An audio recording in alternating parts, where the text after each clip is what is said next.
We live in a time where the accumulated knowledge of our entire species, thousands of years of mathematics, medicine, cosmology, ethics, is accessible within seconds. We carry supercomputers in our pockets that can simulate galaxies, decode genetic sequences, and connect us to anyone on the planet in real time. And yet, many people wake up feeling empty, anxious, adrift. Isn't it a strange paradox? Technologically speaking, we're advanced beyond the wildest dreams of our ancestors. But biologically and psychologically, we are still, in many ways, ancient creatures trying to navigate a modern world with Stone Age instincts. This irony isn't a flaw in the system. It's a feature of evolution. You see, natural selection rewards survival, not serenity. Our bodies evolved not for happiness, but for efficiency. Our brains are sculpted more for detecting threats than for contemplating meaning. And when we push that ancient hardware into the overstimulating environments of the 21st century algorithmic news feeds, artificial food, 24/7 noise, we shouldn't be surprised if something begins to glitch. What's holding us back in this modern world isn't war or famine or failed policy, at least not exclusively. It's the invisible frictions woven into our daily choices. The small habitual misalignments between how we live and how we're wired to live. Frictions not born of catastrophe, but of entropy. The slow, unnoticed unraveling of systems under constant strain. Systems like your nervous system, like your attention, like your social fabric. So perhaps the better question isn't what's wrong with the world, but rather, what are we doing day by day, meal by meal, interaction by interaction that quietly pulls us further from our potential as a species of self-aware stardust? Because that's what we are. Not metaphorically, literally. The carbon in your cells, the iron in your blood, the calcium in your bones, they were forged in the heart of stars.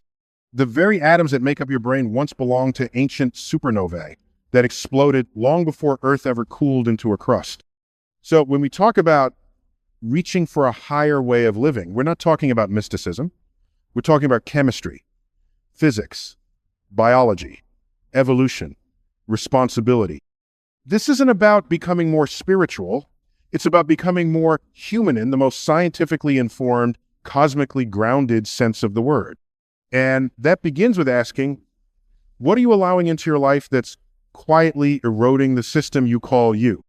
Not because it's evil, but because it's incompatible with the organism you are. So let's examine together, rationally and humbly, some of the most common sources of friction in the human experience today. Frictions that have nothing to do with fate or mysticism, and everything to do with neuroscience, planetary ecology, evolutionary mismatch, and the social behaviors we've inherited from a much older version of ourselves. Because while the Earth keeps spinning and the stars keep burning, you and eye-conscious observers of the cosmos shave the rarest of opportunities, not just to exist, but to adapt intentionally, to become the authors of our own trajectory in a universe that otherwise moves by blind physical law. Let's begin. Let's start where civilization often begins and often forgets at the table. You are not just what you think, you are what your cells are made of. And those cells, astonishingly complex as they are, operate on the raw materials you provide. Nutrients, electrolytes, amino acids, the building blocks of life. When you put something into your body, you're not merely satisfying hunger, you're issuing a biological instruction, a command. Now imagine giving that command in a language your cells never evolved to understand. That's what processed food is. In evolutionary terms, your digestive system is a finely tuned instrumenta system calibrated over millions of years of foraging, hunting, and consuming whole, recognizable organisms. Foods grown under the sun, pulled from soil, harvested from water. These contain the kinds of molecular patterns, nutrients, fiber structures, phytochemicals that your body recognizes and knows how to use. But today, the average person consumes food designed in a laboratory, stabilized with compounds whose names sound like entries in a chemistry textbook, sweetened beyond recognition by sugars refined to a level never encountered in nature, colored to be more appetizing, preserved to outlive the very people who eat them. Now, here's where science steps in not to judge, but to observe. Studies in biochemistry and neurology have shown that ultra-processed foods disrupt the feedback mechanisms that regulate hunger and satisfaction. They spike insulin, confuse the gut-brain axis, inflame tissues, and contribute to metabolic conditions like obesity, type 2 diabetes, and even cognitive decline. In other words, the food isn't just unhealthy, it's confusing your physiology, like trying to use sand instead of electricity to power a telescope. And the irony is staggering. We can send probes past Neptune. We can photograph the afterglow of the Big Bang. But we still fuel the most advanced object in the known universe, the human brain, with materials barely worthy of the label fuel. It's like giving a Ferrari mud for gasoline. So, when we talk about raising the human condition, not spiritually, but biologically, we must begin by restoring harmony between our evolutionary history and our modern environment. Because there's no version of human flourishing in which the body is inflamed, the brain is fogged, and the gut microbiome ecosystem within you is under siege. If you want to think clearly, feel deeply, and move purposefully in the world, then you must begin with what you ingest. Not because food is sacred, but because it is structural. It is data. It is the foundation upon which every other aspect of your consciousness is built. Even stars, in all their glory, require hydrogen to ignite. You, in all your potential, require better inputs. So eat like the conscious stardust that you are not like the distracted consumer someone else programmed you to be. Let's continue. We tend to think of water as a beverage, a commodity we consume when we're thirsty. But from a scientific perspective, water is not optional. It is fundamental. It is the medium of life. Roughly 60% of your body is water. Your brain, closer to 75%. And this isn't a trivial statistic. It's a profound clue about the kind of machinery you are. Because water in your body doesn't just sit there, it moves, it conducts, it facilitates the transmission of electrical signals between neurons. It carries ions-charged particles across cell membranes. It participates in chemical reactions that generate energy. It stabilizes temperature, supports cellular structure, and serves as the stage upon which the entire play of biology unfolds. In a very real sense, you are not just a body with water in it. You are an electrical system suspended in liquid. Now, consider this. Every signal in your nervous system, every thought you think, every muscle you move, depends on the movement of ions through water-based pathways. If you are dehydrated even slightly, those signals slow down. Your cognition dulls. Your reflexes degrade. Your ability to self-regulate emotionally and physiologically becomes impaired. And yet, in the age of caffeine, soft drinks, and hyperpalatable beverages engineered for taste instead of function, hydration is no longer intuitive. We consume diuretics that drain us, not replenish us. We replace what nature designed clean, mineral-rich water with chemical cocktails served in plastic vessels, then wonder why anxiety spikes and sleep suffers. Let's zoom out. Imagine Earth without water. You don't have weather. You don't have rivers. You don't have life. Now imagine your body without water. You don't have clarity. You don't have energy. You don't have a stable platform for thought. We are, quite literally, small aquatic ecosystems orbiting a star. So when people speak of energy levels, they often forget the most literal interpretation. Without water, the energy transfer systems of your body, ATP production, neural firing, thermal regulation breakdown, it's not magic, it's chemistry. And once again, the irony emerges. We track our screen time, but not our water intake. We manage our calendars, but neglect the very molecule that makes time-based thought possible. So here's the shift in perspective. Don't drink water just to survive, hydrate to optimize, to participate fully in the astonishing electrical symphony that is your conscious experience. Because when you give your body what it evolved to depend on, you restore not just function, but fidelity, the ability to tune into the present moment without distortion. And in a universe where clarity is rare and distraction is plentiful, hydration becomes an act of rebellion. Let's keep going. In the vast expanse of the cosmos, there are stars that burn for billions of years, black holes that warp time, and planets whose atmospheres are toxic to life. But here on Earth, there's a peculiar kind of toxicity we've invented ourselves, the kind we voluntarily ingest. Alcohol, nicotine, substances designed not by evolution, but by culture socially endorsed biochemical agents that temporarily shift perception, suppress inhibition, and in many cases, erode function. Let's look at them through the lens of science, not judgment. Take alcohol, a molecule simple in structure, but profound in effect. It crosses the blood-brain barrier rapidly. It slows neural transmission, impairs the frontal cortex, the very region responsible for executive decision-making, emotional regulation, and long-term planning. In essence, alcohol does not unlock your true self. It disconnects your higher self. It suppresses the mechanisms of introspection and reason that distinguish the human brain from every other known biological structure in the observable universe. And nicotine? A stimulant that targets the dopamine system. It mimics neurotransmitters, hijacks reward circuits, and creates dependence not through force, but through familiarity.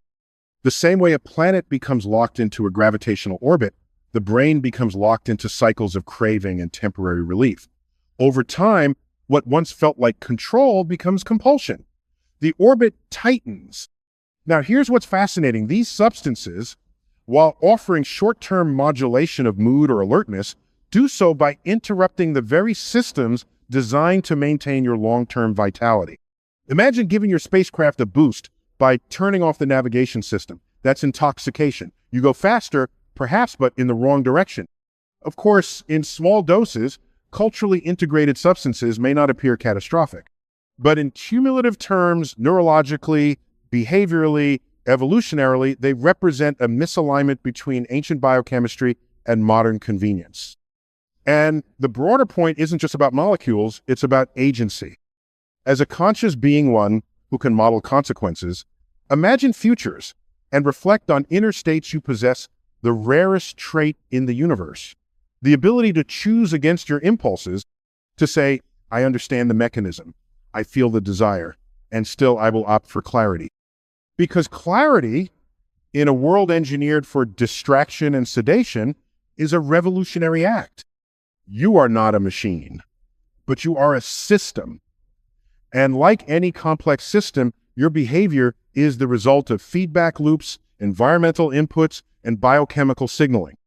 When those signals are chronically distorted, your capacity to thrive physically, mentally, socially begins to degrade. So this is not a moral appeal. It is a systems update. You cannot optimize a telescope while pouring syrup into its lenses. You cannot expect insight while short-circuiting the circuits designed to generate insight. The choice then is not about abstinence or indulgence. It's about coherence. Integrity between the tools your biology evolved to use and the environments you place them in. Because in the end, the most powerful psychoactive substance you will ever encounter is not a drink, a smoke, or a pill. It's awareness. And the ability to direct eye undistorted may be the closest thing we have to free will in a universe governed by law. Shall we continue? Let's talk about space, not the kind between stars, but the space you inhabit every day. The human brain did not evolve in concrete rectangles or under flickering fluorescent bulbs. It evolved under sunlight, among trees, in open skies, in irregular terrain. For over 99% of human history, we were wanderers on a dynamic, unpredictable earth exposed to shifting winds, birdsong, the scent of soil, the cooling rhythm of night. Then, in the last micro instant of evolutionary time, we built boxes. We tiled them with plastics. We filled them with screens. And we began to live not as organisms embedded in ecosystems, but as operators inside sterile containers of convenience. And here's what the science reveals. Your circadian rhythm, internal 24-hour clock that governs everything from sleep to hormone secretion, is exquisitely tuned to natural light. Blue wavelengths in the morning trigger alertness. Dim red light at dusk prepares the body for rest. This system evolved under the arc of the sun, not the harsh fluorescence of office lamps or the cold glare of LED screens at midnight. Disrupt that rhythm long enough, and you disrupt sleep. Disrupt sleep, and you alter metabolism. Alter metabolism, and you disrupt mood. Soon, what began as a lighting decision becomes a full system destabilization. That's not philosophy. That's neuroendocrinology. And it gets more interesting. The air you breathe indoors is often recirculated, filtered through ducts, conditioned by machines. In many cases, it lacks the microbial diversity and ionization of outdoor environments. Your body doesn't just crave oxygen, it responds to chemical cues in the air. Negative ions near waterfalls, terpenes released by pine trees, the microbial ballet of soil. These aren't romantic notions. They're measurable variables that affect cortisol levels, heart rate variability, and even immune response. Studies show that just 20 minutes in a forest can reduce stress hormones, that views of nature, even photograph scan, accelerate recovery from surgery. Why? Because nature isn't just beautiful, it's regulatory. You were designed to live in it, not merely visit it. So when we surround ourselves with synthetic materials, artificial scents, and digital overstimulation, we are biologically speaking placing a rainforest species inside a server room and wondering why it's restless, fatigued, and prone to burnout. We call this normal. But from a planetary perspective, it's an experiment in habitat mismatch. Imagine placing a coral reef organism in a fish tank with no current, no algae, no reef, just sterile water and a plastic castle. It might survive, but it will not thrive. And over time, its systems will begin to deteriorate, not from trauma, but from absence. So ask yourself, what natural inputs have you substituted with synthetic ones? What parts of your environment are dampening your neural clarity, your immune stability, your emotional adaptability? Not because they're toxic in the obvious sense, but because they are inert. You see, the human organism was never meant to be always on. Even the cosmos has rest, states, black holes, cold nebulae, the quiet darkness between stars. There is intelligence in the pause. There is recalibration in silence. And sometimes the most scientific thing you can do is go outside. Feel the sun not through glass, but on your skin. Smell the earth not in a diffuser, but in a forest. Let your biology remember its origin, because evolution didn't build you for burnout. It built you for adaptation. But adaptation requires feedback, and most modern environments are feedback dead. To thrive again, we must re-enter the loop. Let's move forward. If you think of yourself as an isolated mind housed in a biological shell, you've missed the bigger picture. Because biologically, behaviorally, and even neurologically, you are not complete without other humans. Social connection isn't an accessory to human life. It is a physiological requirement. MRI studies reveal that the same regions of the brain activated by physical pain are also activated by social exclusion. That's not poetic metaphor. That's cortical activity.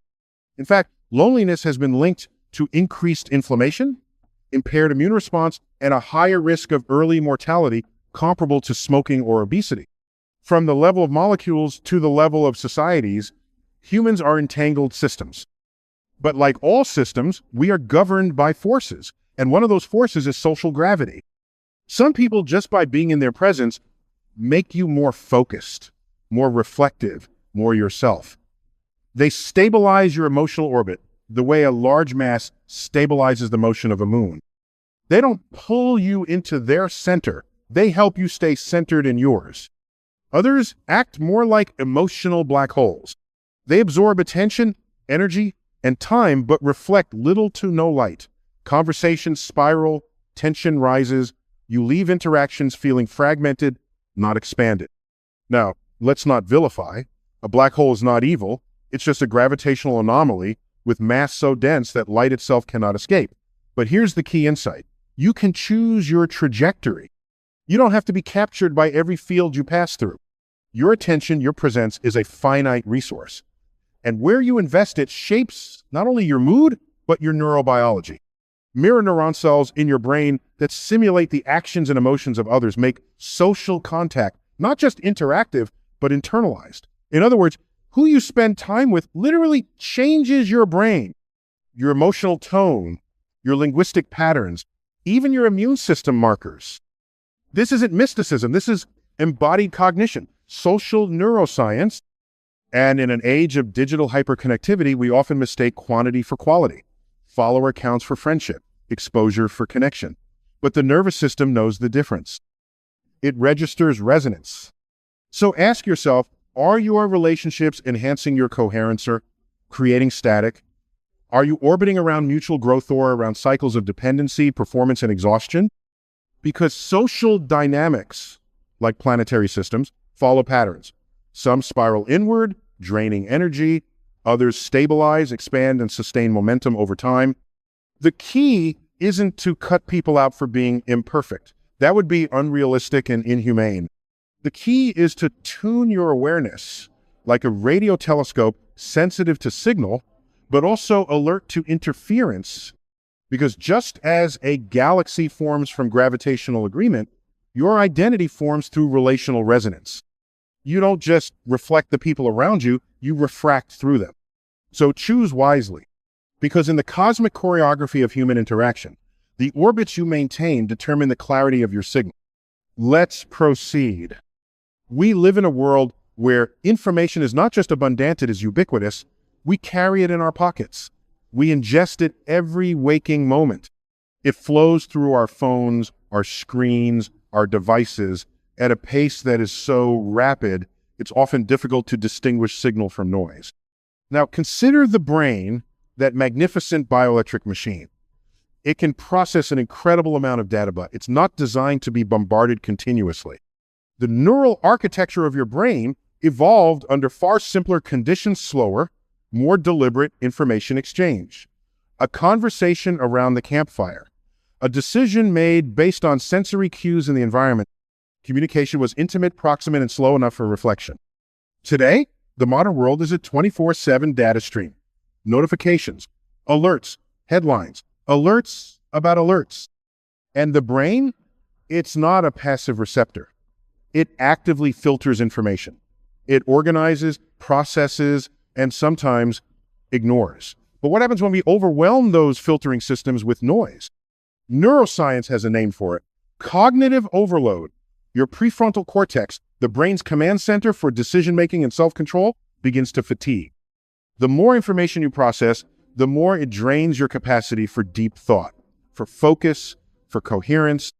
It's like trying to use a supercomputer while it's constantly interrupted by random data points, so the machine never actually processes anything important. And the brain doesn't just feel overwhelmed. It reacts. Cortisol levels rise. Heart rate increases. Blood pressure spikes. Not because you're facing an immediate threat, but because your brain has been primed for constant alertness. You live in a world of hyperstimulation, and the result is that your body can no longer differentiate between an actual emergency and a flood of trivial data. This is the paradox of the modern age. We are more connected than ever, yet the more we consume, the more disconnected we become from our internal equilibrium. We are so aware of the digital landscape yet, so unaware of how it alters the very fabric of our mental and physical health. And here's the catch: your brain is plastic. It adapts. It rewires itself based on what you expose it to. This is neuroplasticity, the remarkable ability of the brain to reorganize itself by forming new neural connections. And that's good when you're learning a new skill or deepening a relationship. But it can be dangerous when you're constantly feeding your brain a diet of superficial, distracting, or emotionally draining content. Consider this. You are not just what you eat, you are what you watch, what you scroll through, what you listen to, and what you consume in the form of information shapes your neural landscape just as much as food shapes your body. Now, let's zoom out even further. If your attention is constantly pulled in 1,000 directions, your mind is like a radio tuned to static rather than clarity.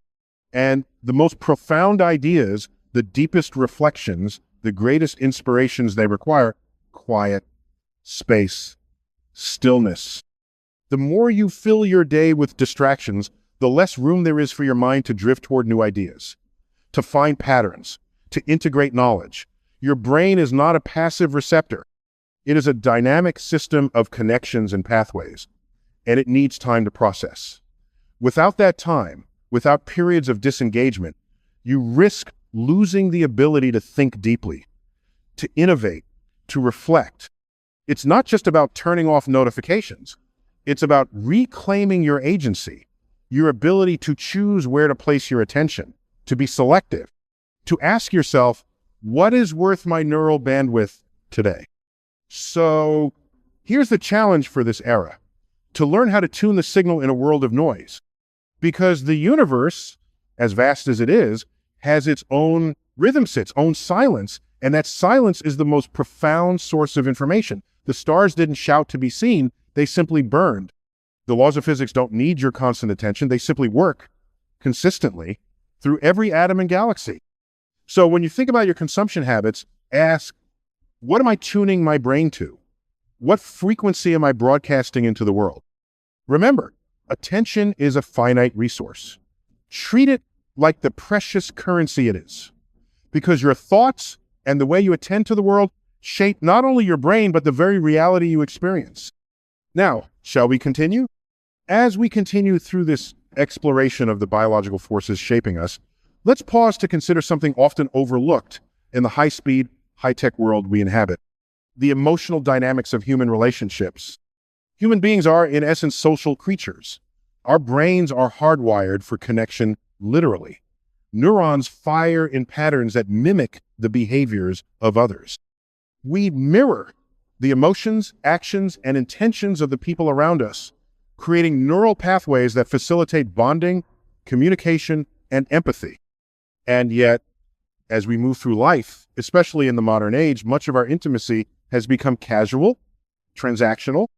We connect with others through fleeting moments, through texts, quick conversations, and surface-level interactions. We trade our attention for amusement, for distraction, for instant gratification, but often leave the deeper currents of emotional resonance uncharted. Let's take a deeper look. Emotional resonance isn't just a poetic term, it's a neurological process. When we engage deeply with others, mirror neurons in our brains align with theirs. We feel their joy, their pain, their sorrow, their excitement, not just abstractly, but physiologically. Their moods become ours, their energy, our energy. And this is not just emotional, it's biochemical. When you feel a connection with someone, when you really engage with their presence, your bodies are exchanging far more than words. You are exchanging biochemical signals. Stress hormones, neurotransmitters like oxytocin, dopamine, serotonin, these chemicals are released in response to the presence, touch, or even thought of another human being. And when these exchanges are mutually nourishing, you create a feedback loop of energy that reinforces the bond. But here's the twist. Not all emotional exchanges are nourishing. Some are depleting. Like a moon caught in the gravity of a black hole, some relationships pull us in without ever letting us orbit freely. These are the emotional black holes that drain us. They suck our energy, distort our perceptions, and leave us in an ever-tightening orbit that spirals us toward exhaustion, not elevation. From a systems perspective, the relationships we form, whether they're intimate, professional, or social, function like gravitational fields. Some fields expand, pulling us toward growth, connection, and clarity. Others collapse, drawing us into emotional stagnation, conflict, and fragmentation. And here's where choice enters. Just like a spaceship can break free of the gravitational pull of a dying star, you too can choose which relationships you allow to define your emotional field. The patterns are not fixed. You have agency. The question is, what do you allow yourself to be orbiting? Are you surrounding yourself with people who elevate you, challenge you, and inspire you to expand your thinking and your heart? Or are you caught in the orbit of relationships that trap you in negative cycles, draining your energy without offering anything in return? It's not about labeling people as toxic or good or bad. It's about biological resonance. Do your relationships support the harmonious rhythm of your biological system, or do they create discord? In the universe, when two waves collide, sound waves, light waves, or gravitational waves, there are two possibilities. The waves can cancel each other out, or they can amplify each other, creating a stronger signal than either could produce on its own. Relationships work the same way. The strongest connections are those where both individuals amplify each other's energy, creativity, and emotional resilience. These are the relationships where mutual respect, understanding, and genuine empathy lead to greater coherence between both people. So, if you want to improve the resonance in your own life, it begins with your relationships. And that doesn't just mean avoiding toxic people. It means cultivating connections that amplify your energy, that challenge your thinking, spark your curiosity, and encourage your growth. Because relationships, when in harmony, aren't just nice, they're biological accelerators. They enhance your potential, elevate your mental clarity, and increase your emotional capacity. And you as an individual in the grand cosmic system benefit from this resonance, not just emotionally, but physiologically. So take a moment to reflect. What is the energetic exchange happening in your relationships? What frequencies are you attuned to? Are you orbiting people who uplift you? Or are you stuck in cycles of emotional gravity that only serve to drain you? The universe doesn't discriminate, it doesn't favor one star over another. But you, as an individual conscious being, can choose your own alignment. Let's move on. In the modern world, we are bombarded by a never-ending stream of information. It's an ocean of headlines, videos, posts, ads, notifications constantly pulling at our attention. It's not just noise, it's a flood of signals. The question is not whether information exists, it's how we engage with it and, more importantly, how it engages with us. Let's pause for a moment and think about the neurological mechanisms at play. The brain is an extraordinary organics. Complexity is unmatched in the known universe. Yet, this highly advanced biological system operates on ancient wiring. Our attention circuits were built for a different kind of world, one where immediate survival was the primary concern. We were designed to detect threats, find food, and navigate social dynamics within a small group of people. In today's digital age, however, our attention is not just drawn to food or danger, it is captured by information, mostly designed to be consumed quickly.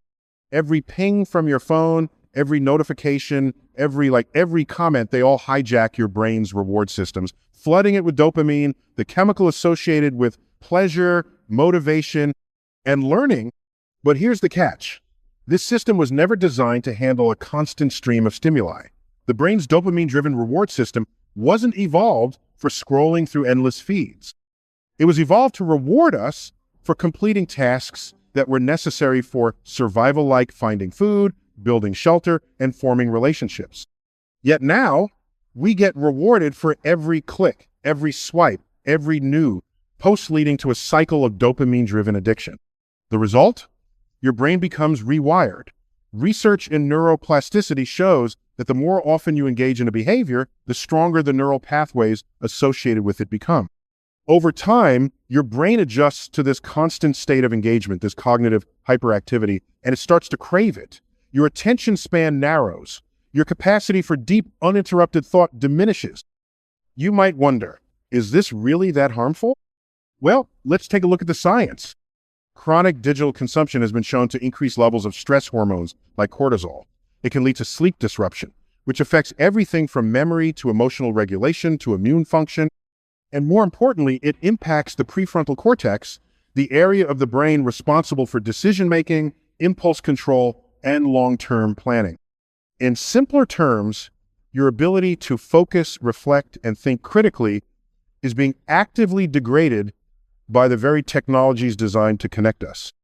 Now, this isn't to say that technology itself is inherently bad. The internet, smartphones, and social media have revolutionized human society in extraordinary ways. But the challenge is not technology, it's how we use it, how we let it shape our habits, how we let it dictate our attention, and ultimately, our reality. Here's the key point. You are not a passive participant in this system. You are the navigator. You can choose where to direct your focus. You can train your brain, just like an athlete trains their muscles, to resist the temptations of constant distraction. You can decide to engage with information intentionally, mindfully, rather than let it hijack your cognitive systems. The question is not whether information will continue to flood, and it will. The question is, how will you respond? Will you be the observer or the reactor? Will you let the noise define you, or will you choose clarity? Because clarity is not something the universe just gives you, it's something you actively cultivate. The cosmic irony here is this: in a universe governed by the laws of physics, where time flows in one direction and entropy is always increasing, we have created an environment that actively works against our ability to think deeply, to reflect, to be still. But here's the good news. You don't need to control the entire universe to regain clarity.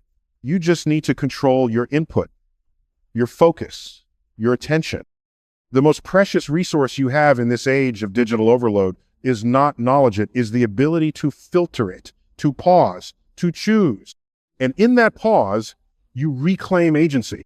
Now, let's continue. We started this journey by recognizing the incredible potential of human beings. You are, after all, stardust, a rare configuration of matter that has evolved to understand the cosmos. Your body, your mind, your consciousness, they are the product of billions of years of cosmic evolution. And within that vast timeline, you are a fleeting moment, a blink. Yet, within that moment, you hold the power to influence not just your own life, but the trajectory of the species. And therein lies the great responsibility. The universe doesn't dictate your fate. It sets the stage, and then it leaves you, the conscious agento, decide how you engage with it. You have the power to tune your frequency, to adapt, to evolve, to choose the direction you wish to move in. The Earth is not just a ball of rock and water.